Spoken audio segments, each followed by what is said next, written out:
Dans l'Union soviétique de la fin des années 30, beaucoup de gens pensaient que si une autre guerre éclatait, elle durerait peu. Ils imaginaient que l'ennemi serait facile à vaincre, que les soldats reviendraient rapidement. Ces idées ne venaient pas de l'expérience, mais de films, de chansons et de discours destinés à maintenir le moral élevé. À l'écran, on montrait un pays fort, sûr de lui, avec des soldats courageux, des chars imposants et des avions invincibles. Bien que la peur existât, les cinémas restaient pleins. La propagande répétait que l'armée rouge ne perdrait jamais. On parlait de héros qui sauvaient, volaient, tiraient et gagnaient. Tout était conçu pour que la population croie qu'en cas de conflit, tout irait bien. Mais quand la véritable guerre a commencé, rien ne s'est passé comme on l'avait montré. Les défaites ont été graves, la mort a été massive et l'improvisation totale. Beaucoup de femmes ont été envoyées au front, non pas parce qu'on leur faisait confiance, mais parce qu'il manquait de soldats. Certaines ont reçu un uniforme, d'autres même pas. Plusieurs se sont retrouvées seules, prisonnières, blessées ou mortes. Et celles qui ont survécu l'ont fait sans que personne ne veuille entendre leurs histoires. Pourquoi ces femmes, qui ont tout donné pour leur pays, ont-elles fini par disparaître aussi de la mémoire ?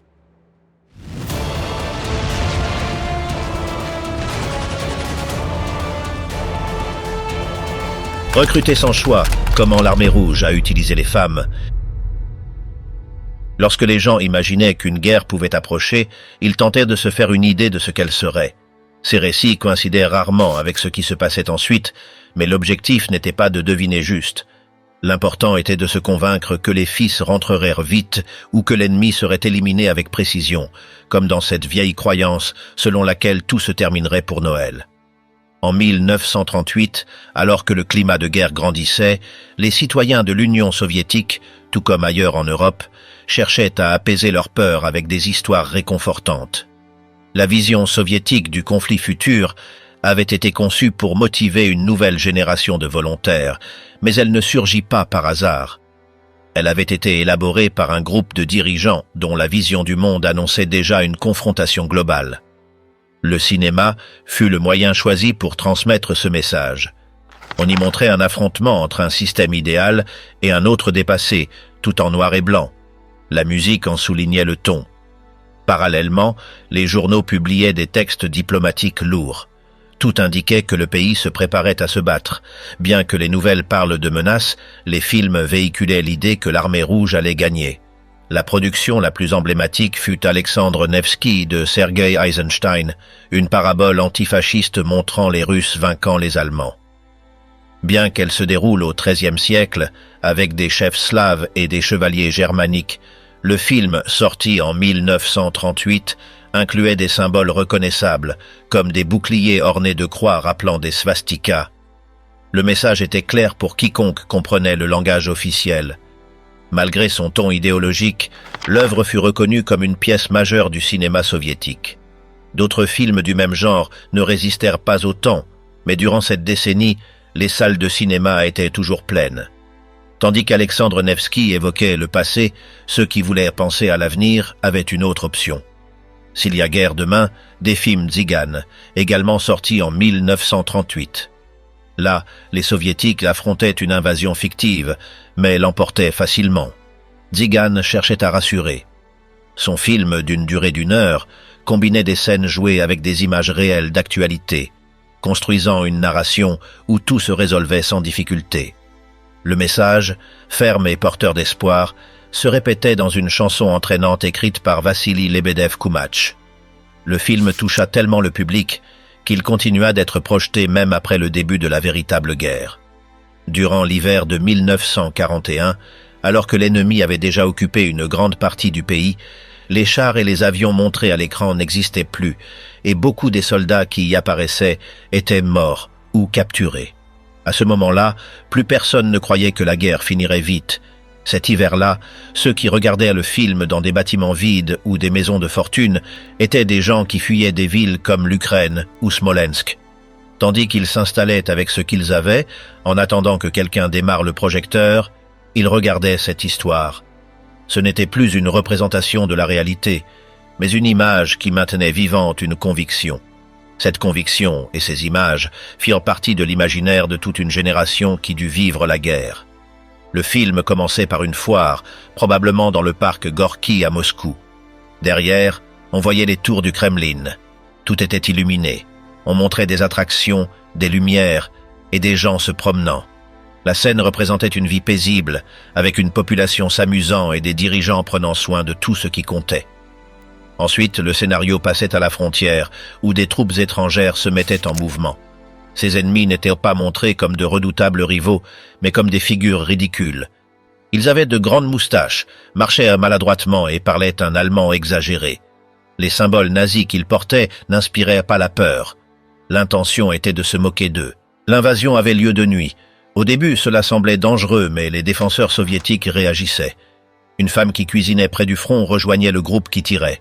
Le message était que toute personne pouvait défendre son pays. Ensuite venait une attaque aérienne. Les avions ennemis volèrent bas, mais étaient interceptés. Les chasseurs soviétiques, modernes et organisés, entraient en scène. Parmi eux se trouvaient des pilotes célèbres, Babouchkine, Vodopianov et Gromov. Leurs noms étaient populaires pour leurs exploits. Dans une scène qui deviendrait amère des années plus tard, les avions soviétiques bombardaient l'ennemi sans subir de pertes. Puis venait l'infanterie. Des volontaires de partout s'engageaient. Un homme âgé, vétéran de la guerre civile, se portait volontaire à nouveau. Il levait le bras et disait que les fascistes s'en souviendraient. Ces fascistes étaient présentés comme les ennemis historiques du peuple, maintenant avec un autre uniforme. Les chars soviétiques avançaient à travers les rivières, descendaient des montagnes et traversaient la campagne. À mesure qu'ils apparaissaient, la musique s'intensifiait. À la fin, l'ennemi était vaincu sans complication. C'était une victoire sans désordre ni souffrance. Les spectateurs sortèrent convaincus. Si la guerre arrivait, tout se passerait bien. Le pays était prêt. Les soldats étaient compétents. Personne ne pourrait les arrêter. Cette vision resta gravée. Mais quand la véritable guerre arriva, ce fut différent. Il n'y eut pas de victoire rapide. Il n'y eut pas de retour rapide. Beaucoup de femmes s'engagèrent après avoir vu ces images. Elles partaient avec l'idée de défendre leur pays, mais se retrouvèrent au milieu d'un conflit dévastateur. À beaucoup, on ne donna ni armes ni formation. D'autres furent envoyées au front sans préparation. Certaines furent violées ou exécutées après avoir été capturées. Les Allemands ne les considéraient pas comme des soldats. Leur propre pays ne les protégeait pas non plus. Pour plusieurs, le pire vint après. Si elles parvenaient à revenir, elles n'étaient pas accueillies avec respect. Certaines furent interrogées, d'autres envoyées dans des bataillons disciplinaires. Si elles avaient été prisonnières, elles n'étaient plus dignes de confiance. Peu importait qu'elles aient combattu. Avoir été entre les mains de l'ennemi suffisait pour être marqué. Ce qui auparavant était un symbole de courage était devenu un fardeau. Envoyées à l'abattoir, le désastre dont personne ne leur a parlé. La première véritable épreuve de l'armée rouge de Staline eut lieu à la fin de 1939. Le 30 novembre, les troupes soviétiques franchirent la frontière finlandaise. L'opération se termina en désastre. En moins de 30 jours, près de 18 000 soldats, soit presque la moitié de ceux qui avaient franchi la frontière lors de cette première avancée, étaient morts, capturés ou portés disparus. Le massacre fut si intense et le chaos si extrême qu'il reste encore aujourd'hui difficile d'estimer précisément combien sont morts dans cette guerre courte. Les soldats furent lancés directement contre les positions finlandaises. Les chars et leurs équipages furent touchés et incendiés. Des régiments entiers furent pris au piège. Des unités entières, en tête de l'offensive, se retrouvèrent coupées de leurs renforts et de leurs approvisionnements, tandis que des soldats sans commandement perdaient le contrôle face à la faim et au froid. Des histoires d'horreur commencèrent à circuler. Certains parlaient de corps soviétiques sans organes sexuels ou sans mains. D'autres disaient avoir vu des visages avec les yeux et la langue arrachés. À la fin du conflit, nombre de ces récits venaient du traumatisme subi par les jeunes recrues sans expérience, qui avançaient sans cesse, en file, à travers des zones jonchées de cadavres non enterrés, gelés, brisés, rongés ou déchiquetés par des chiens. Les pertes dans l'armée rouge dépassèrent les 126 000. Près de 300 000 autres furent retirés en raison de blessures, brûlures, maladies ou gelures. Du côté finlandais, 48 243 personnes moururent et il y eut 43 000 blessés. Finalement, ce qui fit pencher la balance fut la supériorité numérique en hommes et en armes de Moscou. Des renforts furent envoyés sur le front de Carélie. Une nouvelle attaque, aussi puissante qu'un coup de bélier, brisa les lignes défensives finlandaises. Les forêts au nord de la vieille ville de Viipuri, aujourd'hui Viborg, devinrent un terrain calciné, rempli de métal fondu et d'arbres morts. La Finlande capitula à la fin du mois de mars. Les lecteurs du journal officiel soviétique Pravda lurent que justice avait été rendue et que la guerre avait éliminé une menace de plus contre la liberté du peuple. Mais même eux avaient déjà entendu les rumeurs rapportées par les soldats revenus. Et hors de l'URSS, personne ne considéra ce résultat comme un triomphe pour Moscou. Les chefs militaires du régime nazi avaient déjà rédigé leur rapport. Ce printemps-là, les officiers d'Hitler disposaient de documents détaillant la faiblesse de l'armée soviétique. Un journaliste américain à Stockholm déclara que la guerre entre l'Union soviétique et la Finlande avait révélé plus de secrets de l'armée rouge que les 20 dernières années. Il faisait surtout référence aux lacunes en matière d'entraînement, de tactique et d'équipement. En analysant ces 4 mois avec un regard militaire, tout agent aurait vu que l'armée rouge avait été mise à l'épreuve et avait échoué dans presque tous les domaines. Les unités de renseignement n'avaient pas détecté l'existence d'une ligne fortifiée de bunkers qui ralentit l'avancée de l'infanterie. Même les Finlandais furent surpris de voir à quel point il fut facile d'infliger autant de pertes. Quelques opérateurs d'artillerie suffirent à arrêter ou faire fuir des régiments entiers. Il faut dire aussi que les Soviétiques étaient mal équipés pour combattre dans des conditions arctiques. Bien qu'ils connaissent aussi le froid, les soldats envoyés au front ne disposaient pas de l'équipement adéquat. Beaucoup manquaient d'uniformes adaptés à la neige. Leurs bottes ne les protégèrent pas du climat. Le problème ne venait pas seulement du matériel. Les commandements commirent des erreurs qui coûtèrent des milliers de vies. Ils n'adaptèrent pas les plans au terrain, au climat, ni au style de combat de l'ennemi. Lorsqu'ils furent confrontés à des obstacles inattendus, ils ne surent pas réagir. Les ordres continuaient de venir d'en haut, sans tenir compte de ce qui se passait réellement sur le front. Ainsi, on envoyait les soldats encore et encore dans des assauts insensés. Les femmes qui s'y trouvaient, comme médecins, infirmières ou agentes de liaison, furent prises dans le même chaos. Elles traversaient aussi des champs de mines. Elles recevaient aussi des tirs. Beaucoup moururent dans des bombardements ou à cause du gel. Certaines furent touchées en tentant de récupérer des corps coincés dans la boue durcie. Mais personne ne parlait d'elles. Elles ne figuraient pas dans les rapports officiels. On ne les voyait pas en images. Personne n'écrivait sur elles. Pour les hauts commandements, elles n'existèrent pas. Elles étaient là seulement pour servir, tenir et, si nécessaire, mourir. Plusieurs généraux utilisèrent le désastre pour accuser les soldats. Ils disaient qu'ils étaient lâches, qu'ils manquaient d'engagement. Mais en réalité, beaucoup étaient des adolescents sans formation. Ils portaient des armes anciennes. Ils n'avaient pas été entraînés. Ils avaient été recrutés de force. Ils ne savaient pas se déplacer sur un terrain glacé. Lorsque l'ennemi contre-attaquait, la peur les paralysait. Certains tentèrent de fuir. Certains furent exécutés pour désertion. D'autres moururent de gelée, faute de savoir comment se protéger. Parmi les femmes, certaines périrent seules, perdues dans la forêt en essayant de revenir. Et quand tout se termina, elles ne furent pas reconnues non plus. La défaite fut dissimulée par la propagande. On déclara que l'armée rouge avait atteint ses objectifs. Les chiffres réels furent cachés. Personne n'assuma de responsabilité. Pendant ce temps, les pays qui observaient prenèrent note, en particulier l'Allemagne.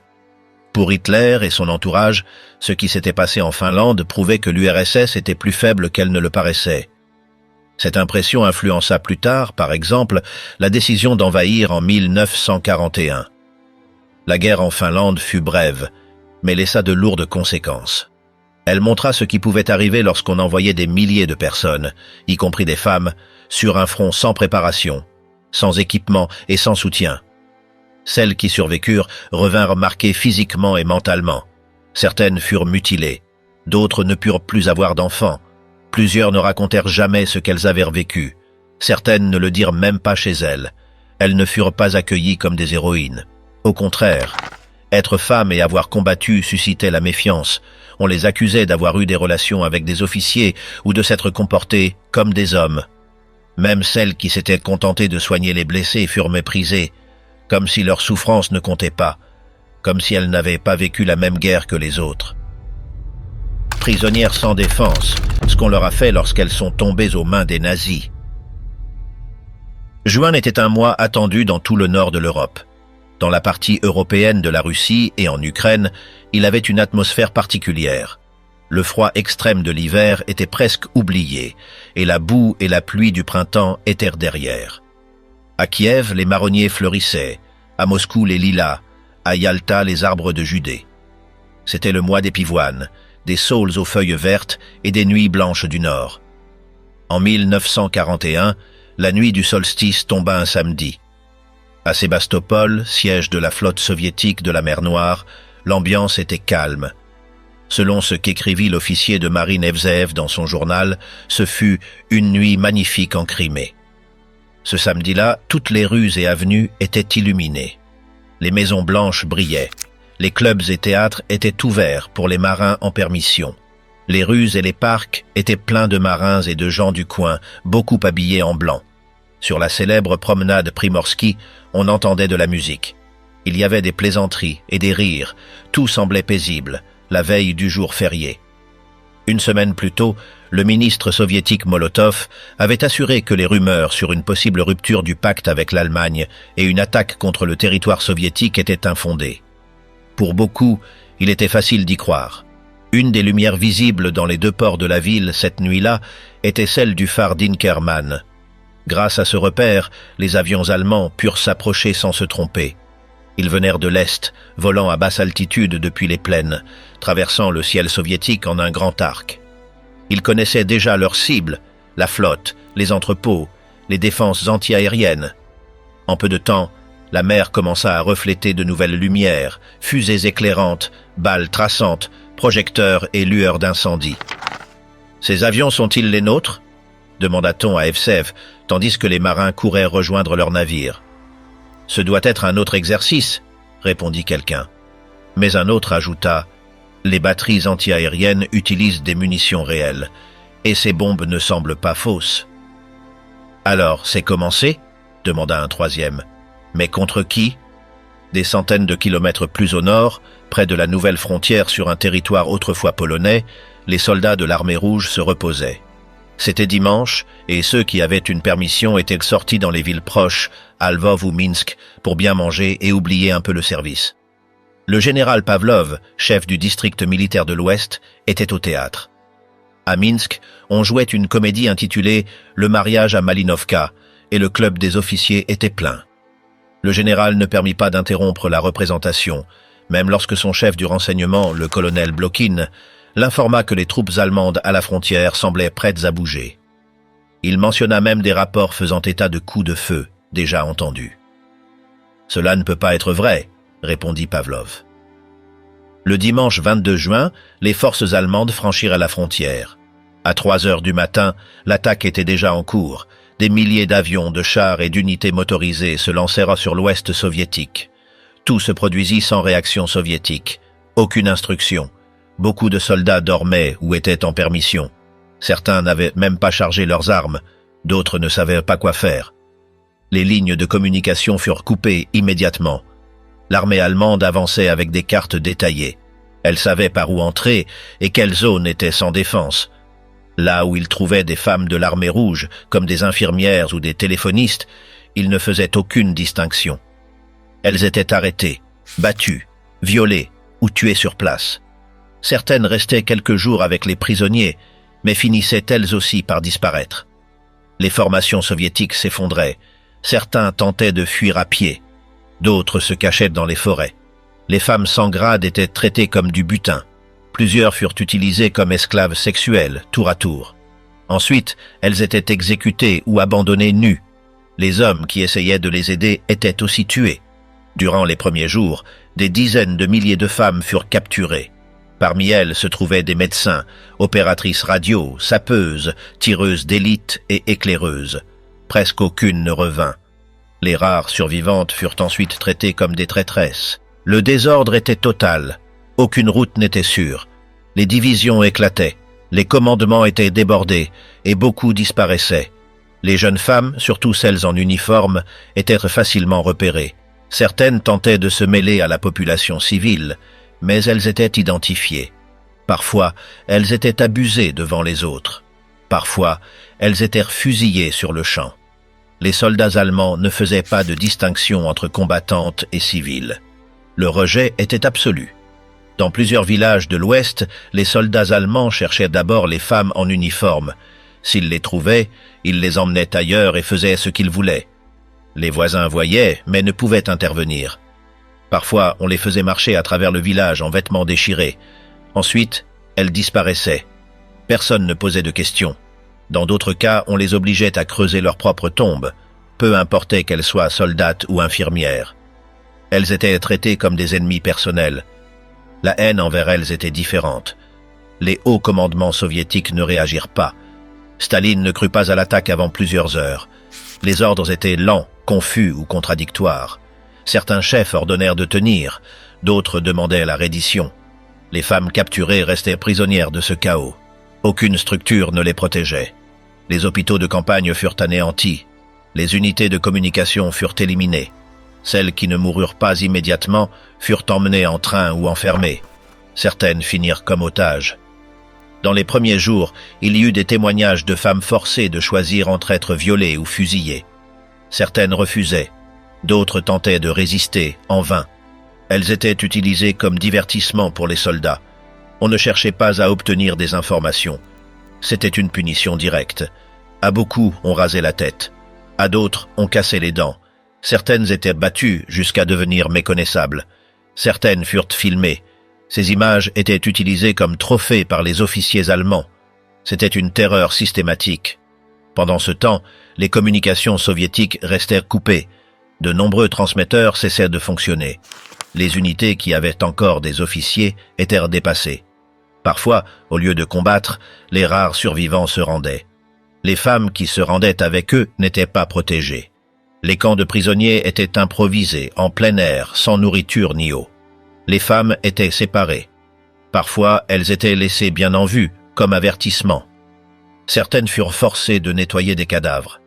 D'autres ramassèrent les effets personnels pour les soldats ennemis. C'était de l'esclavage à ciel ouvert. Ces faits ne furent pas enregistrés officiellement. L'armée soviétique elle-même n'en laissa aucune trace. On ne parlait pas des femmes disparues. Leurs noms ne figuraient pas sur les listes des morts. Beaucoup de familles ne surent jamais ce qui s'était passé. Lorsqu'elles demandaient, on leur disait qu'elles étaient tombées au combat ou en mission, même si la vérité était tout autre. Le plus grave fut qu'à la fin de la guerre, beaucoup de celles qui avaient survécu furent traitées comme coupables. Le système ne pouvait accepter qu'on ait été capturé et qu'on ait survécu. Peu importait qu'elle ait été violée, torturée ou témoin d'un massacre. Si elle n'était pas morte, elle était déjà suspecte. Ce fut le destin de milliers de femmes de l'armée rouge durant les premiers mois de l'invasion allemande. Ce ne fut pas un accident. Elles furent repérées, arrêtées et punies pour avoir porté l'uniforme. On ne les traita pas comme des soldates, on ne les considéra pas comme des êtres humains, et leur propre pays ne voulut pas non plus savoir ce qu'elles avaient vécu. Tombées en territoire occupé, l'enfer qu'ont affronté les combattantes. L'été dura jusqu'à la première semaine d'octobre. Ensuite vinrent les pluies et avec elles la boue, qui rendit presque impossible le déplacement des chars, des véhicules et des hommes. Les troupes en retraite restaient bloquées sur des routes couvertes de gadou. Les roues s'enfonçaient, le poids des camions les immobilisait. Les mules et les chevaux ne pouvaient plus avancer. Les soldats marchaient péniblement. Chaque pas coûtait. L'avancée ennemie était constante. Le front soviétique reculait sans contrôle. Dans les villages, les habitants voyaient passer les colonnes de l'armée rouge, sales, épuisées, désorganisées.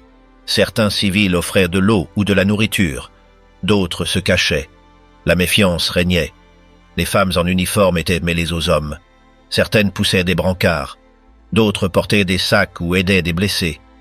La retraite était lente, sans couverture aérienne ni appui d'artillerie. Les unités se divisaient. Certaines se retrouvaient isolées. Personne ne savait où aller. Les ordres étaient rares ou arrivaient trop tard. L'état-major n'avait aucune idée de ce qui se passait sur le terrain. Les routes étaient jonchées de matériel abandonné. Des canons sans munitions, des véhicules en panne, des corps non enterrés. Dans certaines zones, les troupes brûlaient leurs documents avant d'abandonner une position. D'autres fuyaient simplement, laissant tout derrière. Les embuscades ennemies se multipliaient. Les attaques aériennes détruisaient des colonnes entières. Les défenses improvisées ne fonctionnèrent pas. Les gens mouraient de froid ou de faim. Dans les villes encore libres, les hôpitaux étaient débordés. Les lits manquaient. Les infirmières travaillaient sans repos. Les médecins opéraient avec ce qu'ils avaient. Il n'y avait pas de morphine. Les bandages étaient réutilisés. L'électricité faisait défaut. Les blocs opératoires fonctionnaient à la lampe à huile. Certaines femmes ne dormirent pas depuis des jours. D'autres s'évanouissaient d'épuisement. Malgré cela, elles continuaient. Personne ne demandait de congé. Personne ne désertait. Les ordres étaient clairs. Tenir. Les lignes de communication étaient coupées. Les radios ne fonctionnèrent pas. Les câbles avaient été sectionnés ou détruits. Les agents de liaison étaient envoyés à pied ou à vélo. Beaucoup ne revenèrent pas. Les nouvelles mettèrent des jours à arriver. Parfois, elles n'arrivaient jamais. Les troupes ignoraient s'il restait du soutien derrière. L'ennemi avançait dans toutes les directions. Les gares étaient bombardées. Les routes principales étaient pleines de réfugiés. Les femmes qui accompagnèrent les troupes ne faisaient pas exception. Elles voyageaient dans les mêmes wagons que les soldats. Elles partagèrent l'espace avec les blessés. Elles dormaient à même le sol. Dans les trains médicaux, l'odeur de sang et d'urine imprégnait tout. Il n'y avait pas assez de couverture. L'eau manquait rapidement. La nourriture se résumait à du pain sec et une soupe claire. Certaines infirmières étaient armées, d'autres non. Personne ne savait si elles atteindraient leur destination. Dans certaines zones occupées, des civils commençaient à collaborer avec les Allemands. Ils signalaient qui avait appartenu à l'armée rouge. Ils indiquaient quelle maison avait servi de quartier. Les femmes en uniforme étaient les premières désignées. Certaines furent arrêtées dans les rues, d'autres dans les hôpitaux. On les frappait, on les insultait, on les emmenait devant les nouvelles autorités. Certaines disparaissaient, d'autres étaient emprisonnées sans procès. Leurs noms n'étaient pas enregistrés. On ne savait pas ce qu'elles devenaient ensuite. Dans les forêts, de petits groupes tentaient de se regrouper.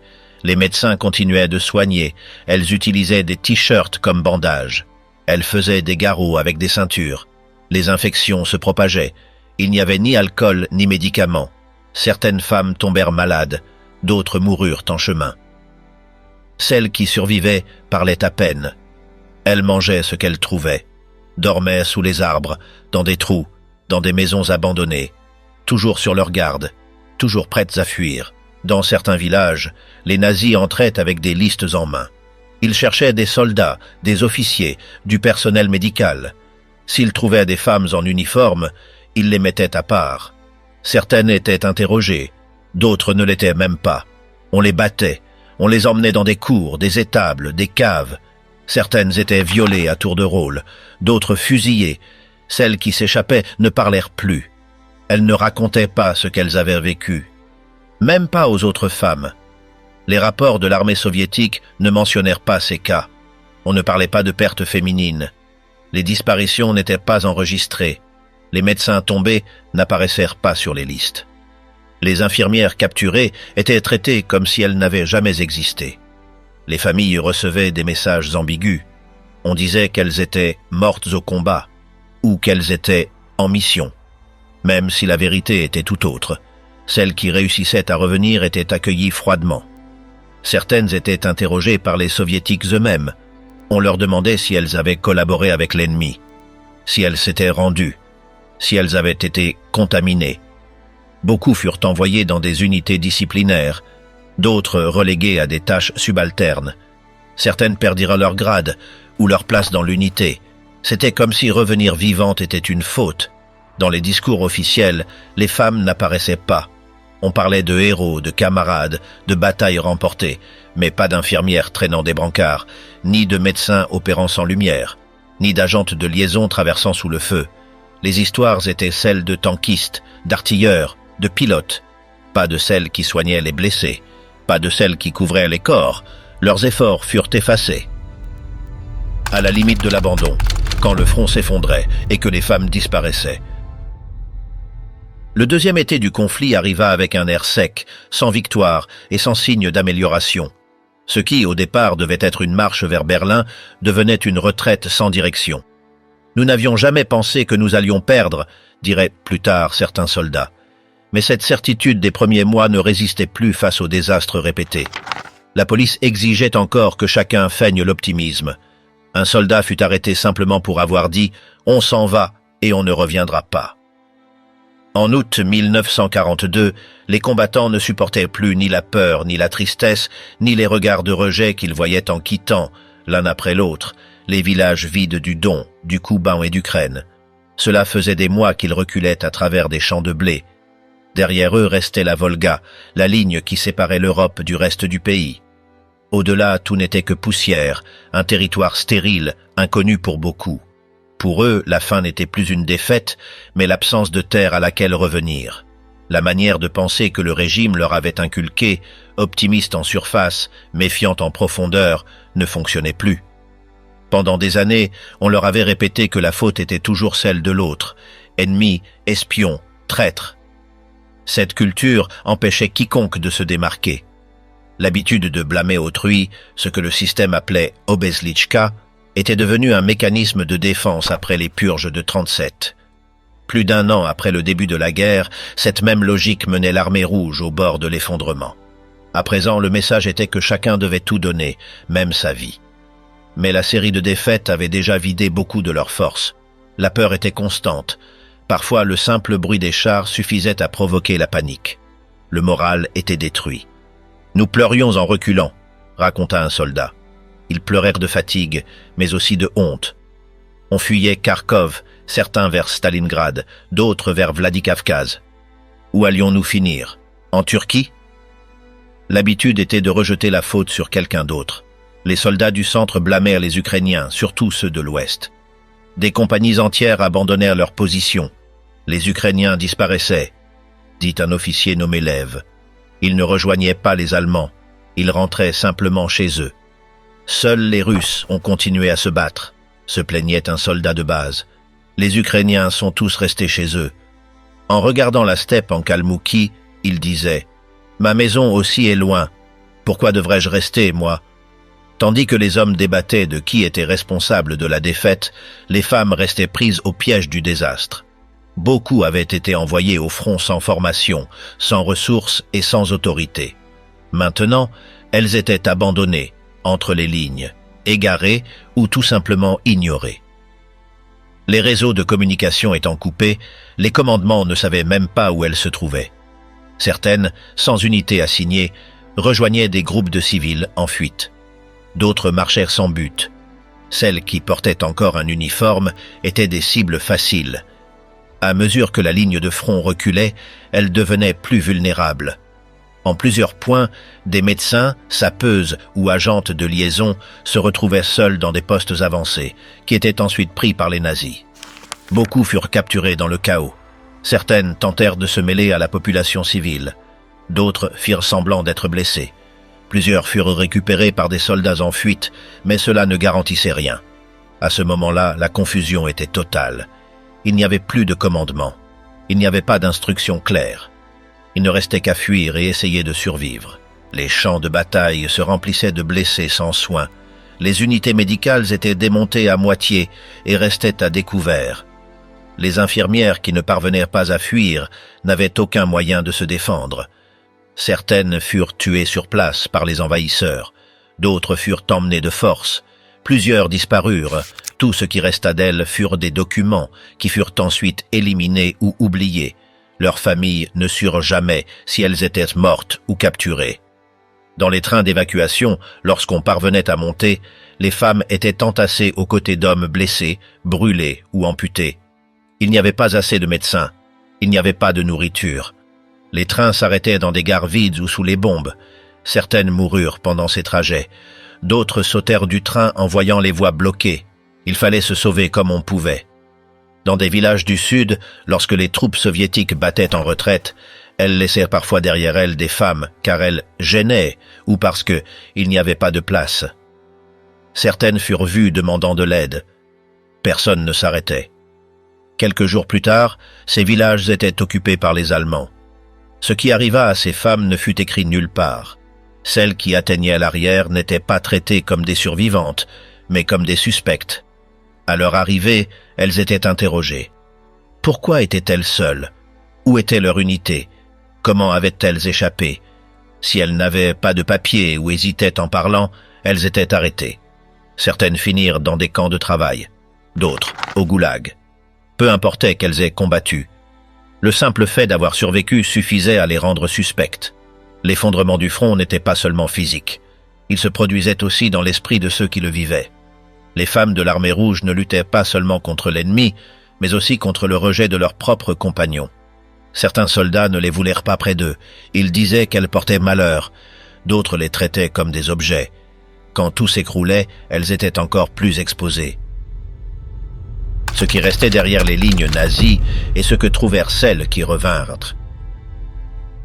Le recul des Allemands après Stalingrad permit d'envisager la reprise des zones occupées. Les troupes soviétiques commencèrent à avancer et à reprendre, une à une, les villes détruites. Fin janvier et durant février 1943, elles reprirent Koursk, Rostov et Kharkov. Bien qu'il s'agisse de lieux stratégiques, ce qu'elles trouvèrent en y entrant n'étaient que des ruines, pas des victoires. Les quartiers étaient vides, les maisons sans fenêtres ni portes, les sols couverts de poussière et d'ordures. L'électricité ne fonctionnait pas, des cadavres étaient cachés sous une terre molle. À certains endroits, les murs portèrent les traces d'exécution. Ailleurs, les voisins montraient des puits où, disaient-ils, des corps avaient été enterrés. La faim régnait. Les gens sortaient des abris en demandant du pain. Beaucoup étaient malades. Certains ne parlèrent plus. Les femmes de l'armée rouge, qui étaient restées coincées derrière les lignes ennemies, commencèrent à réapparaître. Certaines portaient encore l'uniforme, sale. D'autres étaient vêtues de vêtements civils, vieux ou prêtés. Beaucoup ne savaient pas si elles devaient se présenter aux autorités. D'autres restaient cachées. Elles avaient passé des mois à se dissimuler ou à travailler dans des conditions extrêmes. Certaines avaient été prisonnières, d'autres simplement laissées en arrière lors de la retraite. Il n'existait aucun protocole clair pour traiter ces cas. La première étape consistait à interroger. On voulait savoir comment elles avaient survécu, avec qui elles avaient été en contact et ce qu'elles avaient fait durant l'occupation. Les documents étaient vérifiés. Si elles n'avaient pas de papier, les soupçons augmentaient. On posait parfois des questions pour savoir si elles avaient collaboré avec les Allemands. Si l'on prouvait qu'elles avaient travaillé comme infirmières dans des hôpitaux contrôlés par l'ennemi, un rapport était rédigé. Si quelqu'un disait les avoir vues avec des officiers allemands, elles étaient marquées. Certaines furent envoyées dans des centres de vérification. Il ne s'agissait pas de lieux d'assistance. Le but était de classer, d'épurer et d'épurer encore. Les questions étaient mécaniques. Où était leur unité? Pourquoi n'étaient-elles pas revenues plus tôt? Que faisaient-elles à cet endroit? Avaient-elles agi sous la contrainte ou de leur propre gré? Si elles hésitaient en répondant, si elles oublièrent des dates ou montraient de l'anxiété, elles étaient notées comme peu fiables. Des officiers étaient chargés de rédiger ces rapports, parfois en quelques minutes. Ils utilisaient des modèles. S'ils ne trouvaient pas de motif pour accuser, ils recommandaient une surveillance ou transféraient le dossier à une autre instance. Certaines femmes furent envoyées dans des camps de travail, d'autres perdirent le droit de retourner au front. Plusieurs furent contraintes au silence. Dans les hôpitaux militaires, les médecins évitaient de documenter certains diagnostics. Si une femme arrivait avec des signes d'agression sexuelle, un rapport succinct était rédigé. On disait qu'elle avait été blessée au combat, ou qu'elle avait reçu un coup. Il n'y avait pas d'enquête. Aucun soutien n'était offert. Les infirmières savaient que parler était dangereux. Si l'une insistait pour faire consigner ce qui s'était passé, elle pouvait recevoir un avertissement, ou être déplacée. Les femmes violées ne recevaient aucun soutien. Si l'on apprenait qu'elles étaient enceintes, la situation empirait. Certaines furent rejetées par leurs propres unités, d'autres envoyées dans des zones éloignées. Quelques-unes demandèrent un congé et ne revinrent jamais. L'armée n'avait pas d'instructions sur la conduite à tenir. L'ordre implicite était que tout cela devait être oublié. Dans les villages repris, la situation était tout aussi confuse. Les autorités locales reprenaient lentement leurs fonctions. Il n'y avait pas d'archives complètes, pas assez de personnel. Les soldats de l'armée rouge agissaient à l'instinct. Lorsqu'ils trouvaient des femmes ayant travaillé dans des maisons ou écoles durant l'occupation, ils demandaient pourquoi. Certaines répondaient que c'était par nécessité, qu'elles n'avaient pas le choix, ou qu'elles l'avaient fait pour aider les autres. Malgré tout, elles étaient regardées avec méfiance. Dans certains cas, des listes furent dressées. On y notait nom et prénom. On incluait des détails tels que l'âge, la profession ou des liens supposés avec l'ennemi. Les documents étaient envoyés à des bureaux centraux. Dans de nombreux cas, il n'y eut pas de suite. Mais cela ne signifiait pas qu'elles étaient libres. Il suffisait d'être fichées pour que toute promotion, transfert ou demande future soit refusée. Les femmes qui avaient servi depuis le début de la guerre rencontrèrent aussi des difficultés. Certaines furent déplacées sans explication. D'autres reçurent des décorations mineures. Les rapports officiels évitèrent de les nommer. On parlait de personnel médical ou de liaison. Les discours publics glorifièrent les officiers. Les soldats de base n'étaient pas mentionnés. Les femmes non plus. En février 1943, Staline s'exprima pour l'anniversaire de l'Armée rouge. Il présenta la guerre comme une lutte historique. Il affirma que le pays était uni. Il parle du courage des combattants. Il cita les généraux et les maréchaux. Il ne fit aucune allusion aux coups humains. Il ne donna aucun chiffre. Il ne parla pas des civils, ni des femmes. Il déclara que la victoire était inévitable, que l'ennemi ne tiendrait pas, et que le peuple avancerait. Ce même mois, la création d'un musée dédié à la guerre fut annoncée. Il fut question de rassembler des objets, photos et documents. Les unités furent invitées à envoyer du matériel, les citoyens à écrire leurs souvenirs. Mais les instructions étaient claires, il ne fallait pas parler de défaite, ni d'erreur. Le mot « reddition » était interdit. Tout devait se concentrer sur la victoire, sur l'unité du peuple, sur la force de l'armée. De nombreuses femmes ayant été dans les zones occupées décidèrent de se taire. Certaines détruisirent photos et papiers, d'autres évitèrent d'écrire des lettres. Elles savaient que tout détail pouvait être utilisé contre elles. Elles avaient vu ce qu'il était arrivé à d'autres. Elles savaient que raconter ce qu'elles avaient revécu pouvait être dangereux. Elles préféraient ne rien dire, juste continuer à avancer. Le retour des troupes soviétiques ne fut pas le même pour tous. Certains furent accueillis à bras ouverts, d'autres arrivèrent dans des villages vides. Il y eut des endroits où personne ne revint. Ailleurs, les maisons avaient été occupées par de nouveaux habitants. Les femmes de retour ne retrouvaient rien de ce qu'elles avaient laissé. Leurs documents étaient perdus, leurs familles dispersées, leurs biens brûlés. Certaines demandèrent à être réintégrées. D'autres ne savaient que faire. Plusieurs acceptèrent n'importe quel poste disponible. Certaines furent affectées à des tâches administratives, d'autres à des travaux domestiques. Peu réussirent à retourner au front. Les commandements préféraient éviter les risques. S'il y avait un doute, on évitait le conflit. On gardait la personne loin du combat, loin de la tension, loin de tout. Pour beaucoup, la seule option fut de disparaître, changer de ville, recommencer, utiliser un autre nom, ou faire un travail qui ne suscitait pas de soupçons. L'État ne les rechercha pas, il ne les aida pas non plus. La priorité était la stabilité, l'ordre, le récit officiel. L'ennemi reculait, les frontières bougeaient, mais les marques de l'occupation ne s'effaçaient pas facilement. Les rapports internes évoquaient des villes en ruine, des hôpitaux pleins, des usines arrêtées, des écoles sans enseignants. Les reconstructions étaient lentes. La méfiance persistait. Les divisions internes n'étaient pas refermées. Pour les femmes qui avaient revécu tout cela de l'intérieur, la fin des combats ne fut pas une libération. Ce fut une nouvelle étape, sans certitude, sans soutien et sans reconnaissance. Ce qu'elles avaient vu, ce qu'elles avaient fait et ce qu'elles avaient enduré resta hors des livres et hors de la mémoire officielle.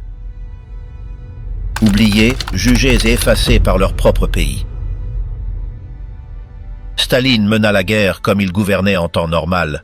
La règle principale était simple, la vie individuelle n'avait aucune valeur face à ce que l'État considérait comme prioritaire. L'autre était que le peuple devait rester uni contre les ennemis. En 1943, la première règle commença à peser. Il manquait de combattants en bonne santé. Les opérations d'hiver furent stoppées faute d'hommes. Mais la seconde règle restait ferme.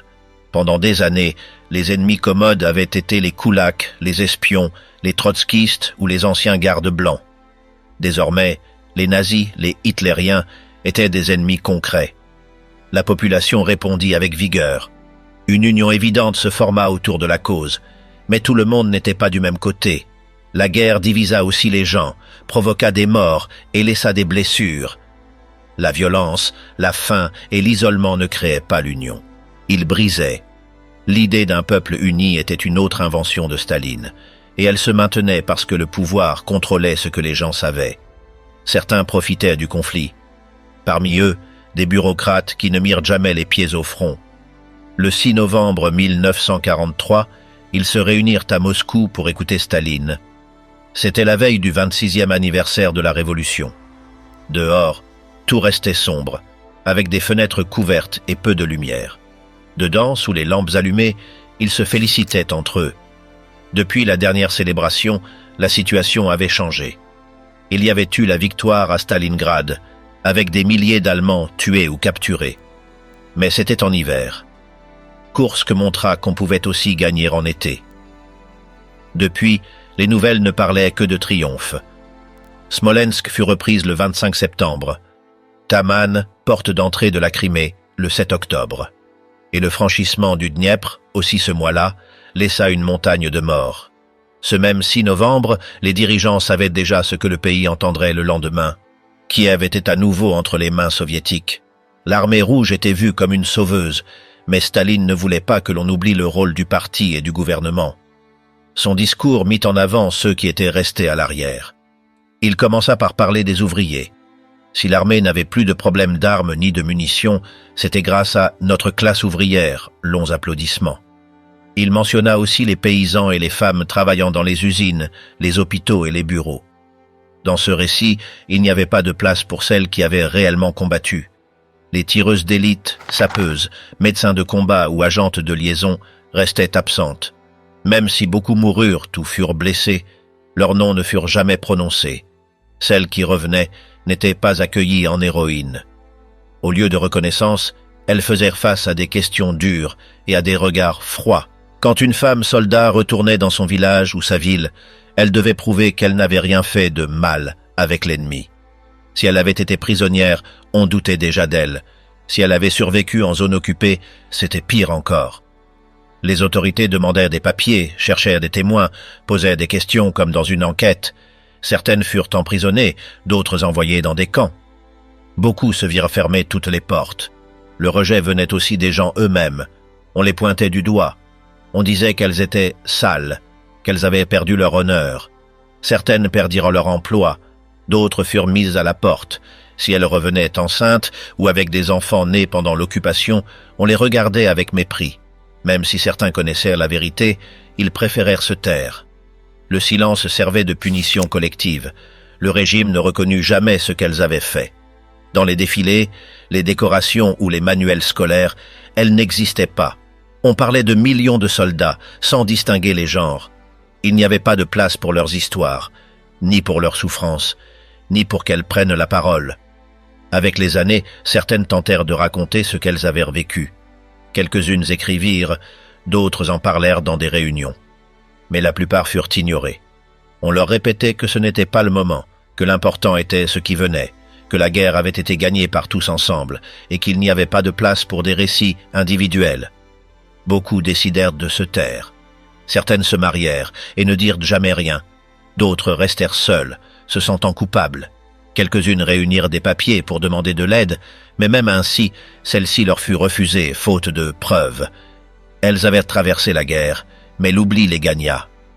L'État se chargea de construire le souvenir officiel. Le soldat idéal était un homme, ferme, obéissant. Il n'y avait pas de place pour une femme qui avait tiré, soulevé des corps, creusé des tranchées ou perdu la santé dans une salle d'urgence. Cette figure ne convenait ni aux affiches ni aux livres. Et quand la paix arriva officiellement, tout ne changea pas. Les femmes qui avaient combattu revinrent à une vie qui ne voulait pas d'elles. Elles avaient appris à décider, à agir, à donner des ordres. Mais on attendait d'elles qu'elles retournent à la cuisine, à l'aiguille, aux enfants et au silence. Tout ce qu'elles avaient fait ne servait plus à rien. Certaines gardèrent des lettres, des insignes ou des photos, mais en secret. D'autres brûlèrent tout, par peur. D'autres encore cachèrent leurs affaires sous clé. Parfois, même leurs enfants ne surent jamais ce qu'elles avaient fait. L'histoire officielle ne les mentionnait pas, et elles comprirent que parler n'était pas sûr. C'est ainsi que la guerre se termina pour beaucoup d'entre elles. Elle ne s'acheva pas à Berlin, ni avec un drapeau, ni avec une célébration. Elle se termina dans une salle d'interrogatoire, sur un quai désert, ou dans une chambre sans témoin. Elle se termina dans le silence. Et avec l'idée injuste que rester en vie était une source de honte. Lorsque la guerre se termina, les femmes de l'armée rouge revinrent dans un pays qui ne parlait déjà plus d'elles. Elles avaient traversé des champs sous le feu, travaillé dans des tranchées, soigné les blessés sans répit. Certaines survécurent à l'occupation, d'autres revinrent après avoir été capturées, mais leur présence ne correspondait pas au récit officiel. Plusieurs furent convoqués pour témoigner. On examinait leurs déplacements, leurs relations, leur conduite. Le fait d'être revenues vivantes ne garantissait rien. Certaines furent surveillées, d'autres restèrent hors des registres. Leurs noms ne figurèrent ni dans les défilés, ni dans les décorations, ni dans les chiffres officiels. Elles avaient servi, mais elles ne furent pas comptées. Le modèle du combattant était masculin. Dans les discours, on ne parlait que de soldats. Les femmes ne furent pas citées dans les rapports finaux, ni dans les livres d'histoire. Les archives d'État ignorèrent leur passage au front. Ni leurs fonctions, ni leurs blessures, ni leurs morts ne furent documentées en profondeur.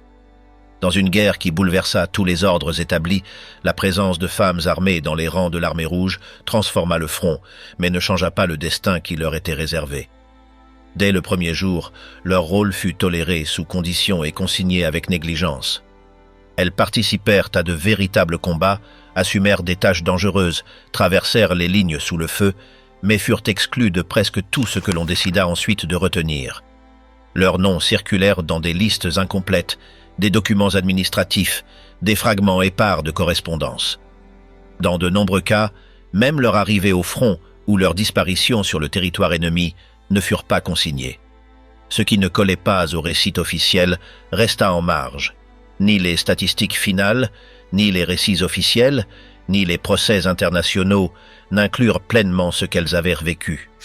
Aujourd'hui encore, la majorité de ces archives restent désorganisées. L'histoire qu'elles ont vécue n'a pas été niée ouvertement, mais elle n'a pas non plus été racontée. Elle demeure dispersée dans des archives, des mémoires isolées et des pages jamais citées. Et tant qu'on ne leur donnera pas de place, il manquera toujours une partie essentielle du récit.